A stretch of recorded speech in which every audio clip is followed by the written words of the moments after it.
Now, wouldn't you like to be able to take your idea that you know the world really needs and to be able to just put it on the internet and make $150,000 in 30 days? That's right. It costs you nothing to do that. To put it on the internet.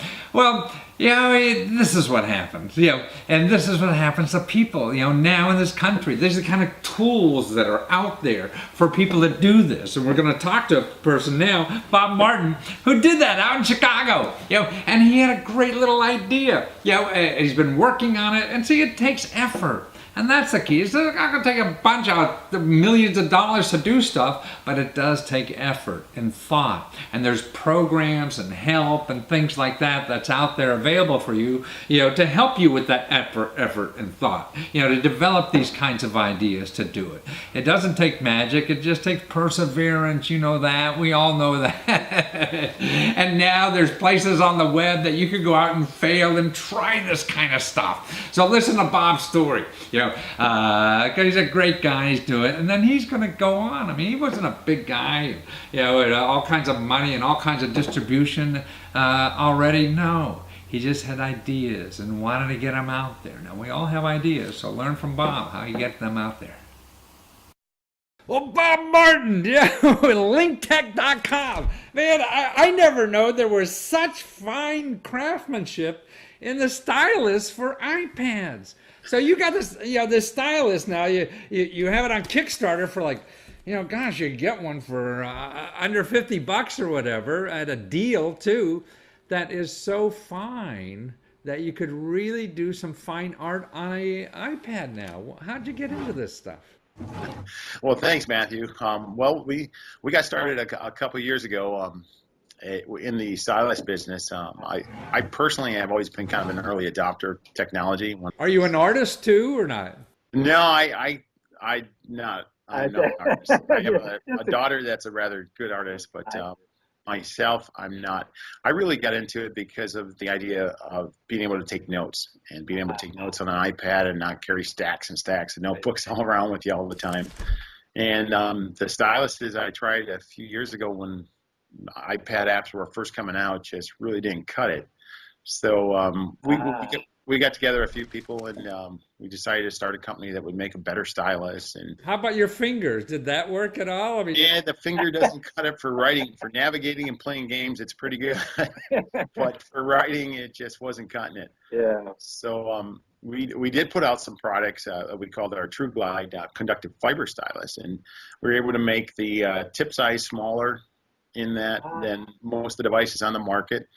But we really set a stretch goal for ourselves to make it really small. Almost like a pencil. Now it's almost like a pencil, the new one, right? Yeah, I don't know if you can kind of see it. Yeah. Yeah, I see, right. So you could write like that. I mean, it seems not only easier, if you're taking notes because you don't have a 5-inch, paintbrush. Well, note taking, there's a lot of fantastic apps, and a lot of those apps are integrating handwriting recognition. So if, for example, you and I have been corresponding for years and had meetings and we took notes, your handwriting can actually be transcribed into a typed text that becomes searchable. I see. Okay, so I could write with your stylus on my iPad. I could write, and it'll turn into typed words, huh? Exactly. There's a company out of France called Vision Objects that just makes this fantastic handwriting recognition that a lot of companies are integrating into their note-taking apps. Wow, so great. As you take your notes, they convert it to text, and if I wanted to go back and say, show me everything I've talked to Matthew about the last 5 years, I can see both my handwritten notes and the text, and I can search for keywords. And wow. So imagine those big stacks of notebooks all gone. Yeah. but that wasn't. Also, I like writing too when I'm taking notes, like at a conference or something. I hate typing, and writing still feels better to me for some reason. Maybe. Yeah, well, there's nothing like the pen to pad, pen to paper of experience. So that's what we're shooting for with our True Glide 8 packs. Is the big kind of fat rubber tip styluses are still kind of like writing with an eraser, and the Apex is a big step closer to writing with a pen. Well, I can't get over that. You have a device now you want to sell for, what is it? Eventually, when it comes on the market, it'll be like $60, but you could get it now on Kickstarter, and you're only a month from production for like almost 40% discount or something like that. Well, some of the early bird specials went for like $39. There's still items out there for just under $50, and then actually we bundle it with there's a very attractive stand for it that we discount on Kickstarter. And there's also, a special iPad case with a way that'll hold this stylus, because of course you want to carry your stylus with your iPad. But for those bundles, our staff put away to kind of probably gave 20 to 30% off on those bundles by backing us on Kickstarter. It's better than going to Walmart, man, with discounts, and stuff that nobody else has too. Yeah, but Kickstarter's good for everybody. It's a company like ours that's just getting started. We don't have the Walmart type distribution channels yet. It gives us a great opportunity to seek some additional funding and to create some brand awareness, and also test the market and see if people really want to buy our product or not. What made you, I guess, go to Kickstarter? Is because that. You have a free place to get your idea out there, get money, and find. Well, already you got 1,500 customers, right? Yeah, that really surprised us how many customers have jumped on this already. And it's really the Kickstarter community is all about backing musicians, artists, new technologies, cooks. There's all sorts of things on it, and a big bulk of the actual backers we have are from that community. I see. So getting the word out to others about what Kickstarter is kind of an interesting thing, because a lot of people don't really know what it is yet. And well, actually, what I can't get over. You were a smart man, Bob, but why did you screw up and only ask for $24,000, and now you have almost $90,000? We needed a little more than that to go into full production. We had been investing in this for about 18 months, and we were running quite tight on cash to continue this investment. And we thought, okay, if we can see that there's a Kickstarter crowd and there's some pent-up demand for this kind of product, and we can also get some of the cash to move us into production, that's the best of both worlds without having to try to go out to venture funding, give up part of your company. It could be months down the road before you even find something, and someone else can beat you to the market. So, well, that's but here you have 1,500 people. That's a market. That's a huge market already you have, and you don't even have the product yet. Most people have to make the product and find 1,500 people. You're finding 1,500 people, then making the product. Yeah. Well, we've made the product, and the product's working well. And matter of fact, on the Kickstarter page, you can see some great notes that one posted yesterday, just how much fun it is to use it. So now we just need to go to full mass production, and that's the next step. Yeah, I saw the video. Is cute. The people who were actually, you did man on the street, hey, try this, try that, and these people just go crazy when they use it. Yeah, that was when the new iPhone 5S was coming out, and there was just lines outside of the Chicago Apple Store.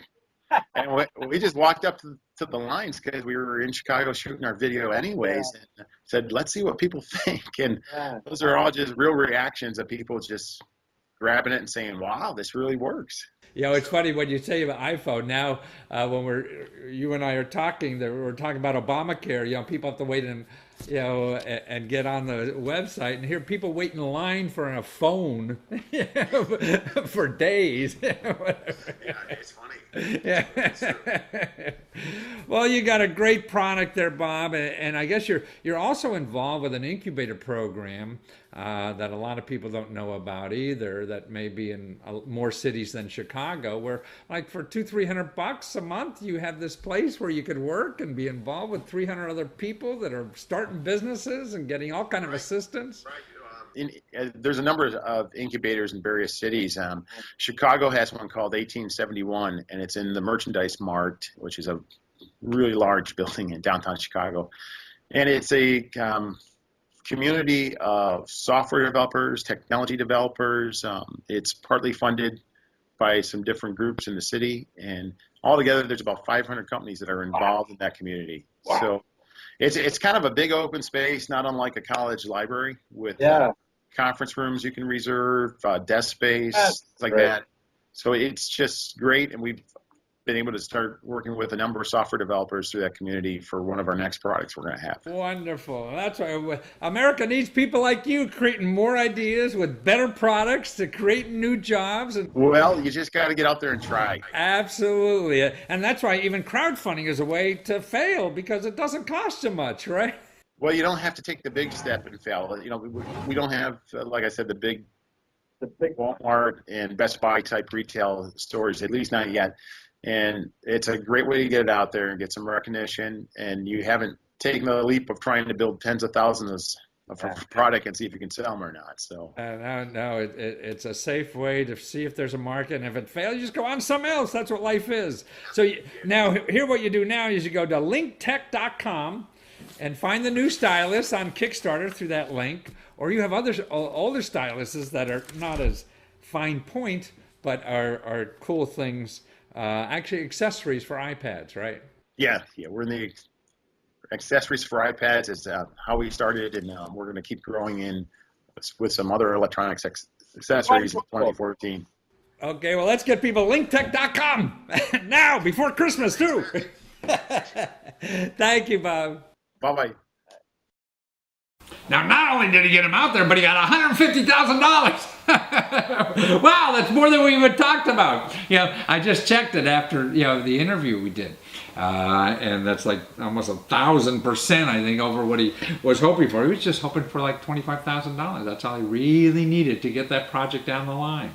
So there's always and to have surprises like that. You know, you're looking for $25,000 or $24,000, I think he was after, and getting $150,000. I mean, boy, what is nicer in the world than to have a gift like that? But those gifts, don't come every day, and they don't come at all unless you're out there trying to do something. I mean, the surprises, the fun, everything that happens exciting in life only come from you trying it.